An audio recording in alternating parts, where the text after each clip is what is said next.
A palavra é Jesus Cristo. Sexta-feira, na 23ª semana do Tempo Comum. 13 de setembro de 2024, memória de São João Crisóstomo, bispo e doutor da Igreja. João nasceu em Antioquia, por volta do ano 350, e faleceu em 407, numa região da atual Turquia. Bispo e doutor da Igreja, foi denominado Crisóstomo, que significa boca de ouro, pela grande capacidade de comunicar a palavra de Deus. Sua obra escrita se compõe, sobretudo, de homilias e comentários exegéticos às cartas de São Paulo. Viveu e ensinou a todos a pobreza evangélica. A seu exemplo, proponhamo-nos ser promotores da paz e confiáveis propagadores do Evangelho. São João Crisóstomo, rogai por nós. Oremos. Ó Deus, força dos que esperam em vós, quisestes que o bispo São João Crisóstomo brilhasse por sua admirável eloquência e coragem nas tribulações. Concedei que, instruídos por seus ensinamentos, sejamos fortalecidos pelo exemplo de sua invencível constância. Por nosso Senhor Jesus Cristo, vosso Filho, que é Deus e convosco vive e reina, na unidade do Espírito Santo, por todos os séculos dos séculos. Amém. A liturgia da palavra de hoje tem na primeira leitura o texto da primeira carta de São Paulo aos Coríntios, no capítulo 9, versículos 16 a 19 e de 22 a 27. O salmo responsorial será o Salmo 83, com o refrão "Quão amável, ó Senhor, é vossa casa", repetido entre as 4 estrofes do salmo de hoje. E no Evangelho encontramos o texto de Lucas, capítulo 6, versículos 39 a 42. Agora, Paulo enfrenta um outro problema: a desconfiança a respeito do quanto Paulo ganha para o exercício do seu ministério de evangelizador.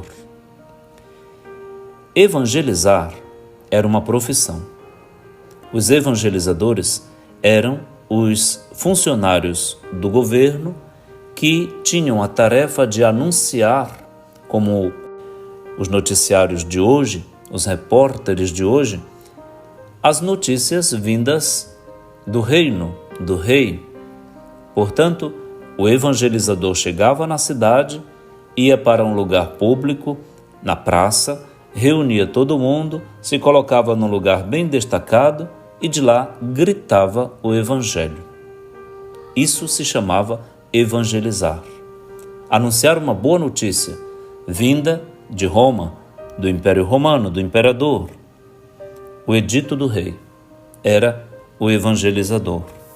Daí, o editor do rei era o evangelizador, o arauto. O pessoal, então, sabe que estes evangelizadores ganhavam bastante. Eles andavam muito, tinham seu salário. Paulo fala de evangelizar, mas de um evangelho que não vem do reino de Roma, vem do reino dos céus, onde Jesus é o nosso rei, o novo rei que serve, que se faz dom. Mas, em Corinto, esta mentalidade está longe de ser compreendida, alcançada. Ora, como então saber quanto Paulo ganha? Qual é o salário de Paulo?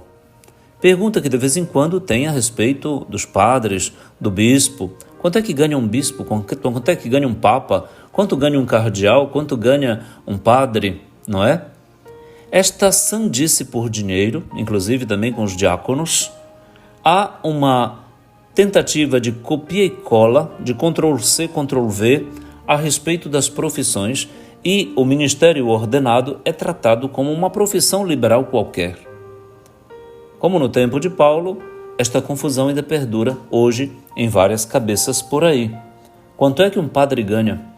Tem padre rico, padre pobre? Como é que é o negócio? Ora, Paulo diz que, para ele, Anunciar o Evangelho não é um motivo de glória, antes é uma necessidade, uma imposição. Ai de mim se eu não pregar o Evangelho. Um evangelizador podia até enganar o rei e não perdia o emprego, ganhava do mesmo jeito, pelo que o rei nem sabia se ele fazia. Mas Paulo sabe que evangelizar para ele é uma imposição, uma necessidade. Ai de mim se eu não pregar o Evangelho. Se ele exercesse a sua função como pregador por iniciativa própria, teria direito a salário. Se para ele o Evangelho fosse motivo de ganho, ele teria direito a salário. Mas como não é iniciativa dele, trata-se de um encargo que foi confiado pelo Senhor a ele, então, em que consiste o salário de Paulo? Ele mesmo se faz essa pergunta. Em que consiste então o meu salário?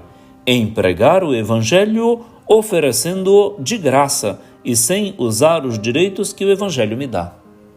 Bem que eu poderia ganhar por isso, mas não, eu não ganho nada, eu ofereço de graça.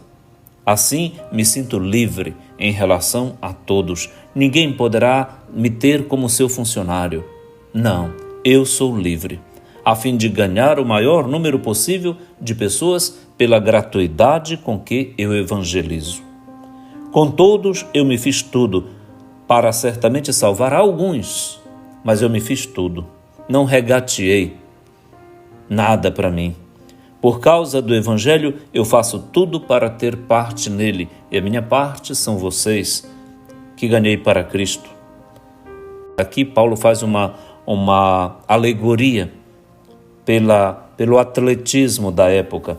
Todos correm no estádio, mas é um só que ganha o prêmio. Então corram vocês também para ganhar, para conquistar o prêmio. Todo atleta se sujeita a uma disciplina rigorosa em relação a tudo, e eles procedem assim para receberem uma coroa corruptível, um prêmio que passa. Mas nós que buscamos o que é incorruptível, não. Nós não corremos à toa. Eu luto, ele diz, mas não como quem dá murros no ar. Eu sei o que quero. Eu trato duramente o meu corpo e o subjugo para não acontecer que depois de ter proclamado a boa nova aos outros, eu mesmo seja reprovado. Portanto, não se enganem, eu sei o que quero. Não quero dinheiro.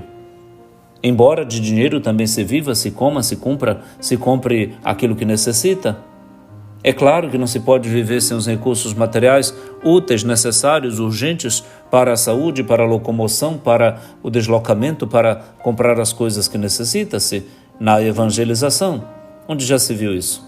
Não se iluda, não se faça a idiotice ao pensar que a evangelização vai se dar de modo caído do céu no 0800. Não, tudo tem preço. De uma folha de papel a uma impressora, a um carro ou uma passagem de avião, tudo tem preço, evidentemente.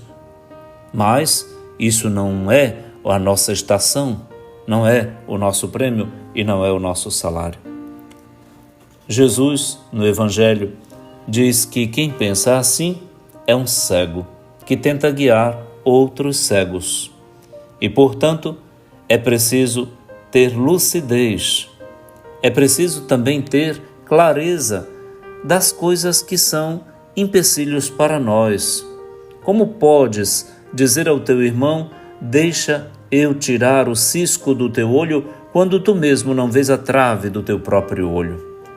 Aquilo que a gente acusa nos outros talvez seja uma maneira de esconder aquilo que já está acusado em nós mesmos. Há quem procure falar mal dos outros, do que ganha e etc., até dentro da comunidade criando fofoca por causa de inveja de dinheiro. Por causa de inveja de dinheiro. Mas onde já se viu que igreja, que comunidade é lugar de ganhar dinheiro, minha gente? Onde já se viu isso? Então é um cego que guia outro cego? É uma pessoa que tem uma trave no seu olho e procura cisco no olho alheio? Tenha vergonha, vá se enxergar. Tira primeiro a trave do teu olho, disse Jesus, e então poderá enxergar bem para tirar o cisco do olho do teu irmão. Veja que desproporção. Caçando o cisco no olho do outro quando no próprio tem uma trave. Que vergonha! Que Deus nos dê santidade, nos ajude a purificar a maravilha que nesta semana estamos vendo na palavra de Deus, a riqueza profunda, grande, abrangente, purificadora. Que Deus nos dê a graça de nos purificar para celebrar com alegria na sua casa a nossa fé. Quão amável, diz o salmista hoje, quão amável, ó Senhor, é vossa casa. Que São João Crisóstomo, boca de ouro, nos dê a graça também de sua sabedoria, eloquência e retidão. Pai nosso que estais nos céus, santificado seja o vosso nome. Venha a nós o vosso reino. Seja feita a vossa vontade, assim na terra como no céu. O pão nosso de cada dia nos dai hoje. Perdoai-nos as nossas ofensas, assim como nós perdoamos a quem nos tem ofendido. E não nos deixeis cair em tentação, mas livrai-nos do mal. Amém. Abençoe-lhe o Deus Todo-Poderoso, que é Pai e Filho e Espírito Santo. Amém.